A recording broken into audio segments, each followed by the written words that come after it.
महिला फार आपण फार इनोसंट आहेत आणि अबला आहेत म्हणू नका. आजच्या ज्या महिला आहेत त्या कुणावर तरी आरोप करण्यासाठी किंवा तुम्हाला मी दाखवते की मी काय करते, म्हणजे काही चुकीच्या महिला सुद्धा माझं नाव घेतात. आहे ना, बघ आता मी तुला कशी जातेच रुपाली पाटील ठोंबरेकडं, पण रुपाली पाटील ठोंबरेकडे आल्यावर त्यांना कळतं की ही बाई चुकीला आपल्याला महत्व देणार नाही. उलट म्हणजे किस्साही सांगते, आता तुम्ही काढलं तर माझ्याच घराच्या पलीकडची मुलगी आली, मुस्लिम फॅमिलीतली होती, आणि मला म्हणजे वो मुझे मारते, ये करते, सुबह कुछ देते नहीं, ये नहीं हो नहीं, वो बहुत तकलीफ है मेरे को, ऐसा वो डिवोर्स ही चाहिए, मला नाही राहायचं त्यांच्याकडं, मी नाही राहू शकत नाही त्यांच्यासोबत, माझ्या घराच्या पुढच्याच साईडला आहे.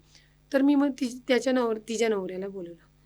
तो बिचारा नवरा, म्हणजे मी त्याच्याशी बोलल्यानंतर तो मला म्हणला, ताई मी आई वडिलांचा एकुलता आहे, माझी बहीण डिवोर्सी आहे, आणि बायको म्हणती बहिणीला सांभाळायचं नाही, ते राहतात छोट्या खोलीमध्ये, 2 खोल्यांचं घर आहे, 2-3 खोल्यांचं घर आहे, आणि माझी आई आणि बहीण मी सकाळी 4 वाजता टेम्पोवर जातो, मला चहा पाणी नाश्ता करून देतात, ही देत नाही, मुलाला सांभाळायच्या नावावर पसरून राहते आणि स्वतःच्याच भावाकडे जाते आणि मेरे को ये चाहिए वो चाहिए या गोष्टी करते. अशा महिलेला मी का मदत करेल?